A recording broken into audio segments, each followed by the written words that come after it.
Hi friends, welcome to our Guru channel. Payroll హెల్ప్స్లో మనం bill prepare చేసిన తర్వాత దాన్ని సంబంధించిన డాక్యుమెంట్స్ అన్ని కూడా అప్లోడ్ చేసి బిల్ సబ్మిట్ చేయడం, అంటే ట్రెజరీకి సబ్మిట్ చేయడం ఏ విధంగా అనేది ఈ వీడియోలో మనం చూద్దాం. యాజ్ యూజువల్గా లాగిన్ క్రెడెన్షియల్ ఫిల్ చేసి లాగిన్ అయిన తర్వాత మనకు సైట్ ఈ విధంగా ఓపెన్ అవుతుంది. దీంట్లో హెచ్ఆర్ పేరోల్స్ అనేది కనిపిస్తుంది. ముందుగా మనం మన బిల్ యొక్క బిల్ ఐడిని ఏ విధంగా వచ్చిందో లేదా మనం ఒకసారి చెక్ చేసుకోవాల్సిన అవసరం ఉంటుంది. దీని కొరకు మనం టీబీఆర్ రిపోర్ట్లోకి వెళ్ళి మన డీడీఓ కోడ్ సెలెక్ట్ చేసుకుని సబ్మిట్ చేయాలి. సబ్మిట్ చేసినప్పుడు ఇక్కడ చూడండి, మనకి బిల్ ఐడి వచ్చినట్టు మనకి తెలుస్తుంది. మార్చిలో కాబట్టి 2022 అని వస్తుంది, డాష్ అని వచ్చింది. ఇంకా తర్వాత ఈ రిపోర్ట్స్లో కూడా మనం తెలుసుకోవచ్చు. రిపోర్ట్స్లో ట్యాబ్ ఓపెన్ చేసి హెడ్ ఆఫ్ అకౌంట్ ఓపెన్ చేసి మంత్ సెలెక్ట్ చేసుకుని రిపోర్ట్ టైప్ సెలెక్ట్ చేసుకుని వ్యూ మీద క్లిక్ చేసినప్పుడు ఇక్కడ మనకు ఓపెన్ అవుతుంది మనం సబ్మిట్ చేసిన బిల్లు. ఇప్పుడు ఈ బిల్లుకి బిల్ ఐడి వచ్చింది కాబట్టి మనం ఈ బిల్ని డాక్యుమెంట్స్ అన్ని కూడా అప్లోడ్ చేసి ట్రెజరీకి సబ్మిట్ చేయడానికి రెడీగా ఉంది. కాబట్టి మనం ఎక్స్పెండిచర్ ట్యాబ్ని క్లిక్ చేయాలి. ఇప్పుడు ఎక్స్పెండిచర్ ట్యాబ్ క్లిక్ చేసి bill life cycle management tab ఉంటుంది. దాని మీద క్లిక్ చేసినప్పుడు మనకి ఈ విధంగా మన బిల్లు ఓపెన్ అవ్వడం జరుగుతుంది. ఇక్కడ చూడండి, బిల్ నేమ్ ఉంటుంది, బిల్ ఐడి ఉంటుంది, ఎవరు క్రియేట్ చేశారు, ఎంత అనేది ఇదంతా కూడా టైంతో ఉంటుంది. దాని మీద క్లిక్ చేసినప్పుడు మనకి ఈ విధంగా మన బిల్లు ఓపెన్ అవ్వడం జరుగుతుంది. పైన మీరు జాగ్రత్తగా గమనించినట్లయితే చూడండి, basic information, beneficiary details, check list, notes and documents, ఇటువంటివన్నీ కూడా మనకి సిఎఫ్ఎంఎస్ సైట్లో ఏ విధంగా అయితే కనిపించినాయో ఆ విధంగా కనిపించడం మనకి జరుగుతుంది. అయితే ఇక్కడ మనం సిఎఫ్ఎంఎస్ సైట్కి వెళ్ళకుండా పేరోల్స్లోనే ఈ ఆప్షన్ మనకి కొత్తగా అప్డేట్ రూపంలో ఇవ్వడం జరిగింది. ఇప్పుడు మనం ఏం చేయాలంటే ఒకసారి బిల్ అంతా కూడా చెక్ చేసుకుని అందరు ఎంప్లాయీస్ని చెక్ చేసుకున్న తర్వాత ఇక్కడ చెక్ లిస్ట్ని మనం చెక్ చేయవలసిన అవసరం ఉంది. సిఎఫ్ఎంఎస్ సైట్లో ఏ విధంగా చేసామో ఇక్కడ కూడా అదే విధంగా చేయాలి. ఇక్కడ చూడండి, ఇక్కడ బిల్ రూల్ డిస్క్రిప్షన్ అని ఇచ్చారు, యాక్షన్ ఇచ్చారు, నాట్ అప్లికబుల్ అని ఇచ్చారు. ఇప్పుడు మన నాట్ అప్లికబుల్ మీద టిక్ మార్క్ డిఫాల్ట్ గా ఉంటుంది, దాన్ని తీసేసి అప్లికబుల్ అయితే అప్లికబుల్ క్లిక్ చేసినప్పుడు మనకి అది గ్రీన్ కలర్ లోకి చేంజ్ అవుతుంది. చూడండి, ఇప్పుడు నేను నాట్ అప్లికబుల్ మీద టిక్ మార్క్ తీసేసి యాక్షన్ మీద టిక్ చేస్తే అది గ్రీన్ కలర్ లో టిక్ మార్క్ చేంజ్ అయింది. దీనికి ఏదైనా సపోర్టింగ్ డాక్యుమెంట్ ఫైల్ ఏదైనా ఉంటే ఇక్కడ చూస్ ఫైల్ చేసుకుని మనం అప్లోడ్ చేయొచ్చు. అప్లోడ్ చేయకపోయినా పర్వాలేదు. ఎందుకంటే ఇది మ్యాండటరీ ఫీల్డ్స్ కాదు కాబట్టి, ఇక్కడ స్టార్ మార్క్స్ ఏమి లేవు కాబట్టి మనం అప్లోడ్ చేయవసరం లేదు. కేవలము వీటిని యాక్షన్ మాత్రం మనం తప్పనిసరిగా చూపించాలి. బిల్ డిస్క్రిప్షన్, ఈ రూల్ డిస్క్రిప్షన్స్ అనేవి సెలెక్ట్ చేసుకోవాలి. ఆ బిల్లు రెగ్యులర్ బిల్లా, ఇంక్రిమెంట్ వస్తుందా, ఫిక్సేషన్ చేసాము, ఇవన్నీ మీ అందరికీ తెలుసు. మరలా నేను డీటెయిల్గా చెప్పవలసిన అవసరం లేదు. ఇవి మీరు రీడ్ చేస్తే చాలా ఈజీగా అర్థమవుతుంది. ఇక చూడండి, 1.5 మనకి అప్లికబుల్ అయ్యింది మాత్రమే టిక్ చేసుకుని మిగిలినవి నాట్ అప్లికబుల్లో ఉంచాలి. ఓకే, ఒకసారి మళ్ళీ అన్ని చెక్ చేసుకోండి. చూడండి, basic information, beneficiary detail, check list, notes and documents ఒకదానికొకటి ఆటోమేటిక్గా షిఫ్ట్ అవుతూ ఉన్నది. ఇప్పుడు చెక్ లిస్ట్ అయిపోయింది. ఇప్పుడు నోట్స్ అండ్ డాక్యుమెంట్స్లోకి రావడం జరిగింది.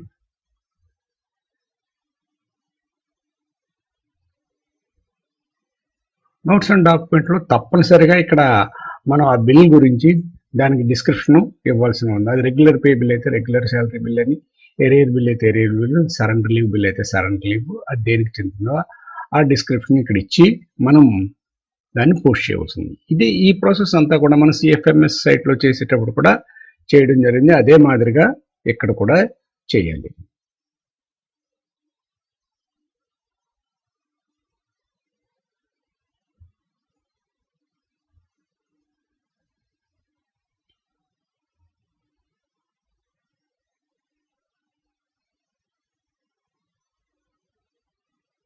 దీన్ని నేను పోస్ట్ చేస్తున్నాను. పోస్ట్ చేస్తే క్రిందకి రావడం జరిగింది. చూడండి, ఆ డిస్క్రిప్షన్ నోట్ కిందకి వచ్చింది. ఈ దాని ప్రక్కన పెన్ సింబల్ మనకు కనిపిస్తుంది. దాని మీద క్లిక్ చేసినట్టయితే తిరిగి మనం చేసిన నోట్ని ఎడిట్ చేసుకోవచ్చు. ఈ విధంగా అన్ని ఫిల్ చేసిన తర్వాత ఇక్కడ చూడండి క్లోజ్ ఫైల్ అని ఉంది. దీన్ని మాత్రం టచ్ చేయకూడదు, ఎందుకంటే బిల్ రిజెక్ట్ చేసేటప్పుడు మనం క్లోజ్ ఫైల్ని క్లిక్ చేయాలి. ఇప్పుడు కొన్ని డాక్యుమెంట్స్ని అప్లోడ్ చేయవలసింది ఇక్కడ చూడండి సెలెక్ట్ చేసుకోమంటుంది. కరస్పాండెన్స్, లెటరు, పర్చేజ్, మీ దేనికి సంబంధించిందో దాన్ని సెలెక్ట్ చేసుకుని ఆ ఫైల్ని చూస్ చేసుకున్నట్టయితే, చూస్ మీద క్లిక్ చేసినట్టయితే ఆ ఫైల్ మన కంప్యూటర్లో ఎక్కడ ఉందో ఆ లొకేషన్ అడగడం జరుగుతుంది. ఆ లొకేషన్ సెలెక్ట్ చేసుకుని మనం ఓపెన్ మీద క్లిక్ చేసినట్లయితే ఫైల్ ఈ సైట్లోకి అప్లోడ్ అవ్వడం జరుగుతుంది.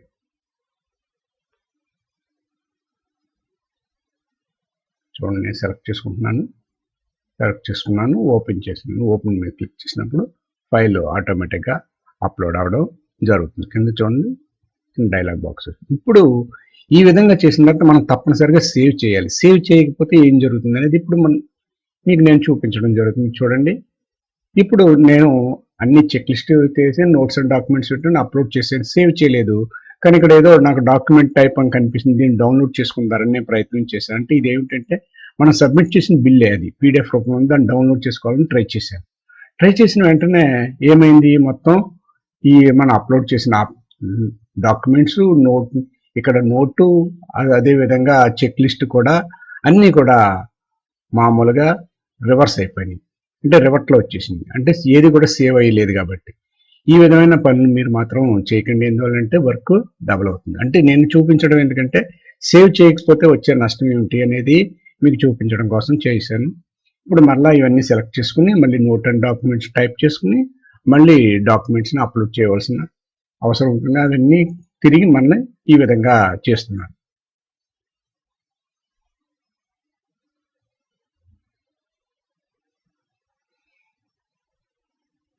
అంటే మనం ఏ యాక్షన్ చేసినా తప్పనిసరిగా మనం సేవ్ చేసుకోవాల్సిన అవసరం ఉంది. కింద సేవ్ బటన్ ఇచ్చాడు, సేవ్ అండ్ ఫార్వర్డ్ అని బటన్స్ మనకు ట్యాబ్స్ ఇవ్వడం జరిగింది. వాటిని యూజ్ చేసుకోవాలి మనం.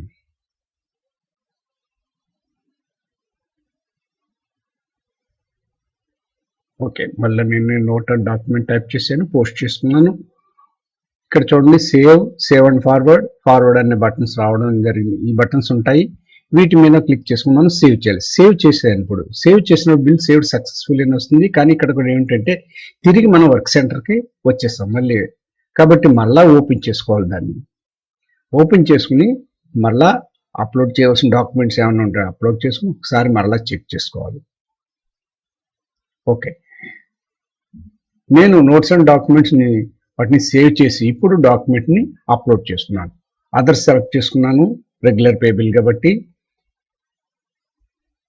ఓకే, బిల్ని స్కాన్ చేసిన ఫైల్ని అప్లోడ్ చేశాను. ఇది 2 MB కంటే తక్కువగా ఉండాలి. 2 MB కంటే ఎక్కువగా ఉన్నట్టయితే అది అప్లోడ్ అవ్వదు. అక్కడ ప్లస్ సింబల్, అంటే మోర్ దాన్ 1 ఫైల్ని అప్లోడ్ చేయాలంటే పైన గ్రీన్ కలర్లో ప్లస్ సింబల్ ఉంది, దాన్ని చెక్ చేసుకుని మళ్ళీ చూస్ ఫైల్ చేసుకుని మనం ఫైల్ని ఓపెన్ చేసుకున్నట్టయితే అప్లోడ్ అవుతుంది. నేను 2 ఫైళ్ళు అప్లోడ్ చేశాను. ఇప్పుడు మళ్ళీ అప్లోడ్ చేసిన తర్వాత సేవ్ బటన్ క్లిక్ చేశాను. మళ్ళీ బిల్ సేవ్ అయింది. మళ్ళీ వర్క్ సెంటర్కి మళ్ళీ వస్తుంది. మళ్ళీ నేను బిల్ని మళ్ళీ ఓపెన్ చేస్తున్నాను. ఓకే, మళ్ళీ ఓపెన్ చేయడం జరిగింది.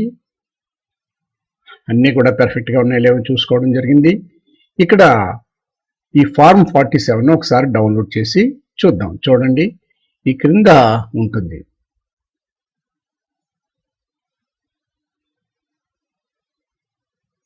అంటే మన టీబీఆర్ నెంబర్తో ఉన్న అదర్ బిల్ అని ఆల్రెడీ అప్లోడ్ అయి కనిపిస్తుంది. దాన్ని డౌన్లోడ్ చేసుకోవడానికి ఒకసారి స్క్రోల్ చేసి చూసినట్టే చూడండి డౌన్లోడ్ ఫైల్ అని కింద మనకి ఈ సేవ్ బటన్ ప్రక్కన మనకు కనిపిస్తుంది. డౌన్లోడ్ చూడండి, డౌన్లోడ్ అని కనిపిస్తుంది. డౌన్లోడ్ పీడిఎఫ్ కనిపిస్తుంది. అంటే మన బిల్లు ఏ విధంగా అప్లోడ్ అయింది అనేది ఇక్కడ కనిపిస్తుంది. అది మన కంప్యూటర్లోకి డౌన్లోడ్ అవుతుంది. ఈ విధంగా డౌన్లోడ్ చేసి మనం ఉంచుకోవచ్చు. ఇది స్కాన్ చేసి అప్లోడ్ చేయవలసిన అవసరం ఏమీ లేదు. ఇప్పుడు మనం సేవ్ అండ్ ఫార్వర్డ్ చేయవలసిన అవసరం ఉంది. అంటే ఈ బిల్ నెక్స్ట్ లెవెల్ కంటే ట్రెజరీకి పంపించాలి కాబట్టి ఫార్వర్డ్ మీద క్లిక్ చేయాలి.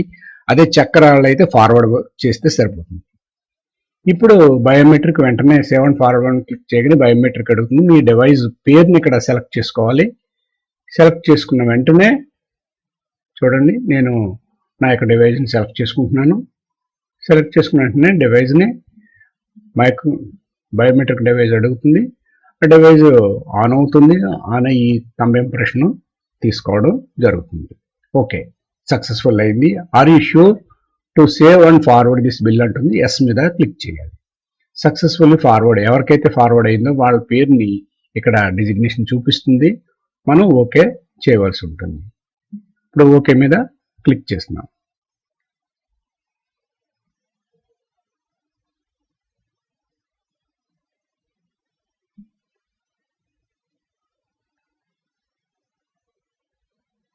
ఓకే మీద క్లిక్ చేసినప్పుడు ఇక్కడ మన వర్క్ సెంటర్ నుంచి మన బిల్లు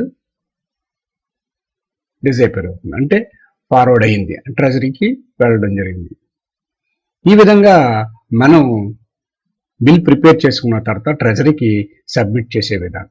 సబ్మిట్ చేసిన తర్వాత మన బిల్లు ఏ విధంగా ట్రాక్ చేసుకోవాలి ఏమిటి అనేది నెక్స్ట్ వీడియోలో మీకు అందించడం జరుగుతుంది. అంతవరకు బాయ్.